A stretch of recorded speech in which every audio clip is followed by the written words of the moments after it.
Confidence देने की कोशिश करता है वो है खुद मैनेजमेंट की कमेंट्री और कंपनी के फंडामेंटल्स क्या कह रहे हैं, इस मार्केट में क्या करना चाहिए, उनके आगे के ग्रोथ प्लान्स क्या है, ये एक बार समझ लेते हैं। और इसी के लिए हम इस शो में एक के बाद एक बड़े मैनेजमेंट को हम शामिल करते हैं और उनसे समझने की कोशिश करते हैं कि आगे के लिए उनका आउटलुक क्या बन रहा है। और आज हमारे साथ बात करेंगे मन इंडस्ट्रीज के मैनेजमेंट, जो कि कंपनी के बिजनेस आउटलुक के बारे में बताएंगे, साथ ही हम उनके कैपेक्स योजनाओं को लेकर भी चर्चा करेंगे। लेकिन सबसे पहले जान लेते हैं कि कंपनी करती क्या है, कंपनी के कारोबार के बारे में थोड़ी नॉलेज ले लेते हैं। तो कंपनी बड़े डायमीटर पाइप बनाने वाली कंपनी है, इंडस्ट्री की बड़ी मैन्युफैक्चरर एक्सपोर्टर है। कंपनी की क्षमता 1 मिलियन टन है सालाना और घरेलू और international oil and gas company की वेंडर भी है। कंपनी प्रोडक्ट कैटेगरी बढ़ाने के मौके भी देख रही है। तो ये तो था कंपनी का एक छोटा सा व्यू आपके सामने, लेकिन थोड़ा और जानने की कोशिश करते हैं। और इस वक्त मन इंडस्ट्रीज के चेयरमैन रमेश चंद्र मनसुखानी हमारे साथ जुड़ चुके हैं। रमेश जी, बहुत बहुत धन्यवाद आज ईटी नाउ स्वदेश को अपना समय देने के लिए। आपसे समझना चाहेंगे पहले तो इस वक्त ग्लोबली जिस तरीके की दिक्कतें चल रही हैं, टेंशन का माहौल है, क्योंकि आपका भी एक्सपोजर है, आप बड़े एक्सपोर्टर भी हैं और काफ़ी सारे ऑयल एंड गैस कंपनी के वेंडर भी हैं। तो ऐसे में क्या कुछ दिक्कत आपको नज़र आ रही है आने वाले समय के लिए? कंपनी के सामने क्या कुछ चैलेंजेस खड़े हो सकते हैं? Good afternoon Kavita ji, thank you very much for giving हमें मौका देने के लिए बहुत बहुत धन्यवाद आपको। ये जो हमारे को नया ऑर्डर मिला है 1300 करोड़ रुपए का अभी मिडिल ईस्ट से, और हमारी इंडस्ट्री में स्टिल फ्लक्चुएशन सबसे बड़ी चीज़ होती है, पर हम क्या करते हैं बैक टू बैक जिसे बोलते हैं कि जैसे हमारे को ऑर्डर मिलते हैं सामने सामने हम स्टील बुक करवा देते हैं। हमारा नॉर्मली हमारा हाई ग्रेड स्टील लगता है, कुछ इंपोर्ट होता है, कुछ डोमेस्टिक थोड़ा सा मिलता है हम लोगों को। और जो चैलेंज की बात इंडस्ट्री के सामने है, ऐसा कोई चैलेंज अभी लगता नहीं है, क्योंकि गए साल कमोडिटी की प्राइसेस बहुत बढ़ गई थी 2020, 21, 22 में। वो वैसा चैलेंज अभी कुछ है नहीं, अभी स्मूथली है। ऑयल एंड गैस फील्ड में काफ़ी काम है, दुनिया में काफ़ी काम आ रहे हैं। अभी हमारे 18,000 करोड़ रुपए की बिड डली हुई है, कुछ ऑर्डर वहाँ से भी मटेरियलाइज होने वाले हैं। तो ऑर्डर बुक काफ़ी हेल्दी हो जाएगी और हमारे को कोई ऐसा चैलेंज लगता नहीं है कि हम टाइम पे पूरा नहीं कर पाएंगे, हम बराबर टाइम पे ही पूरा कर पाएंगे। बिल्कुल। और आज हम देख रहे हैं कि कंपनी का शेयर भी इस कमज़ोर बाजार में भी देखिए 5 से 6% की अच्छी मजबूती के साथ कारोबार कर रहा है। अभी आपने थोड़ी देर पहले ऑर्डर विन की भी बात की, कंपनी को 1300 करोड़ का ऑर्डर भी मिला है। इसके मायने बताइए, कंपनी के लिए कितना बड़ा ऑर्डर है और कब तक ये रिफ्लेक्ट करेगा आपकी बुक्स पर?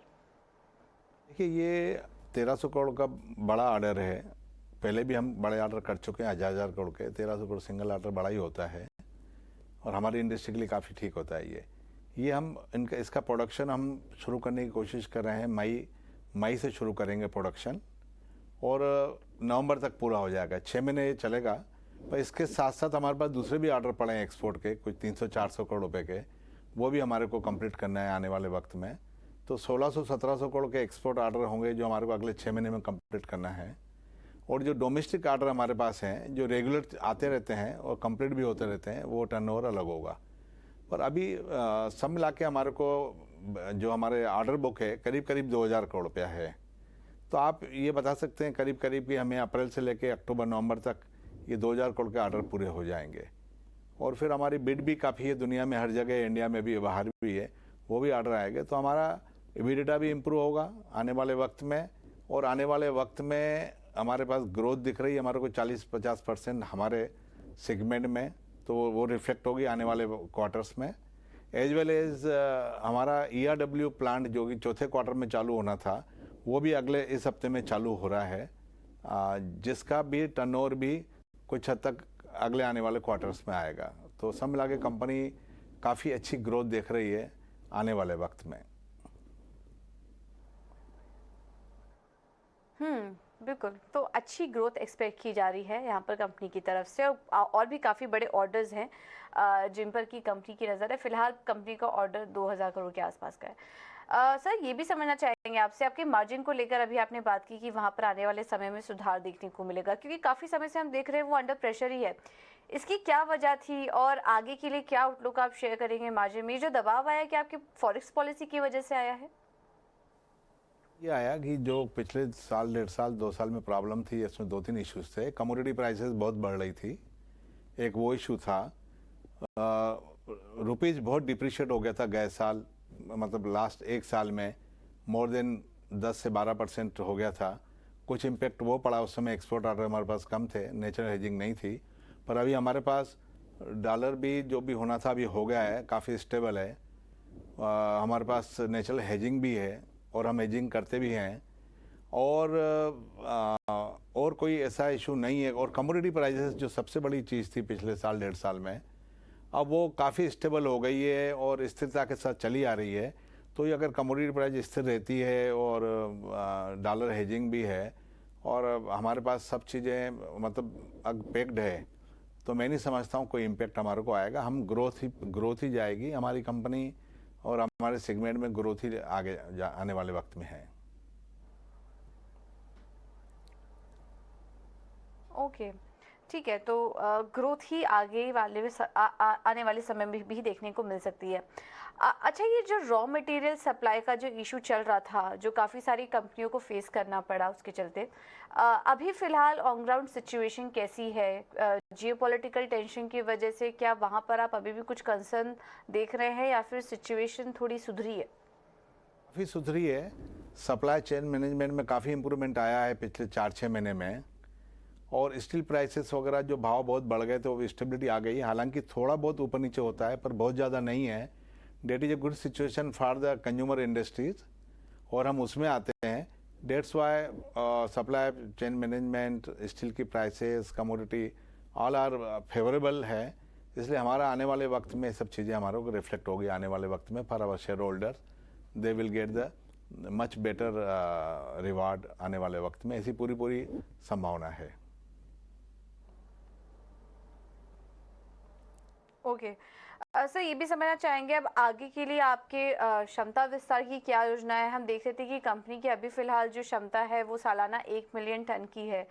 क्या इस पर आप कुछ काम करेंगे आने वाले समय में? क्योंकि फिर इस पर हम ये भी समझना चाहेंगे कि आने वाले समय के लिए आप डिमांड सिनेरियो भी कैसे देख रहे हैं? क्या उसको उस पर फोकस करने के लिए, उसको एड्रेस करने के लिए क्या आप कैपेक्स आपकी कोई कैपेक्स प्लानिंग है? कैपेसिटी है 1 मिलियन मेट्रिक टन, उसमें कोई कैपेक्स की ज़रूरत नहीं है। कोई कैपेक्स बोरोइंग कुछ भी नहीं ले रहे हैं हम लोग उसमें। वो हम मैक्सिमम यूटिलाइजेशन बढ़ाते जाएंगे धीरे धीरे, तो वो एक अच्छी स्थिति है।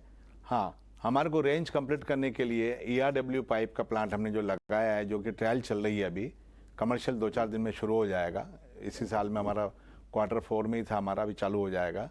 और वो हमारे रेंज कंप्लीट करेंगे जो सिटी गैस डिस्ट्रीब्यूशन में या और जहाँ भी ERW पाइप लगते हैं तो हमारे पास नहीं थे, तो वो रेंज कंप्लीट हो जाएगी।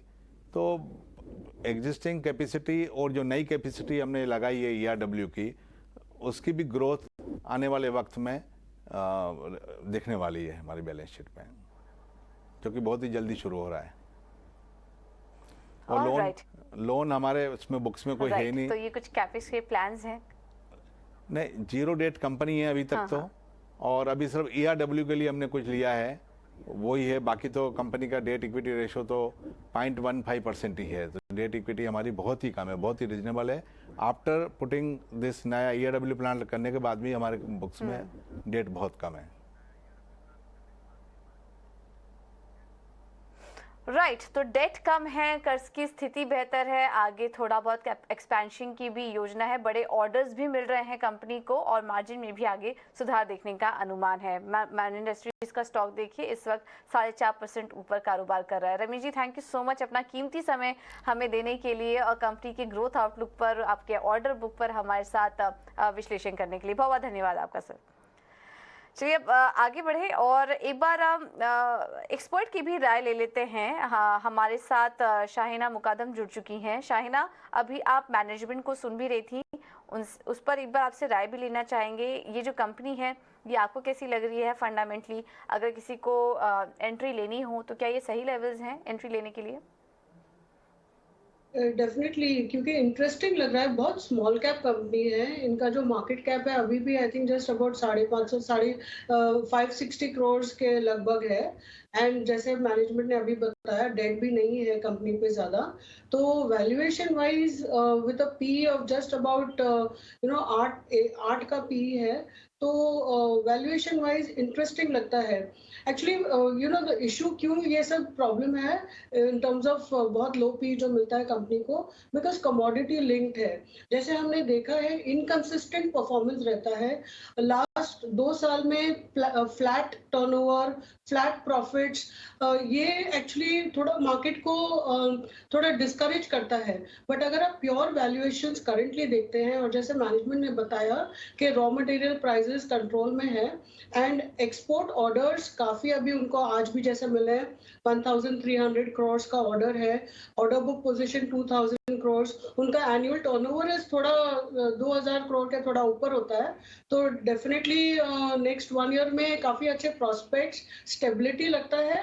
एंड लो वैल्यूएशंस के हिसाब से ये स्टॉक दो अभी काफी आज तो बढ़ गया है, बट स्टिल आई थिंक यहाँ से 105 लेवल्स तक शॉर्टर टर्म में जा सकता है। ऐसे कमोडिटी स्टॉक्स में स्टॉप लॉस रखना जरूरी है।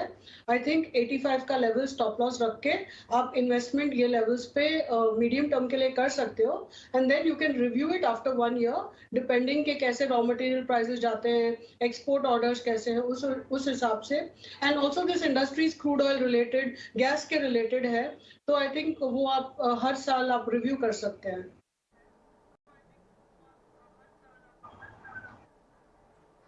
ठीक है। तो ये है रायमा इंडस्ट्रीज पे फंडामेंटल नज़रिए से भी देखेंगे तो small mid cap small cap space में एक अच्छी कंपनी नज़र आ रही है। तो निवेश के लिए आप इस कंपनी को अपने रडार पर रख सकते हैं।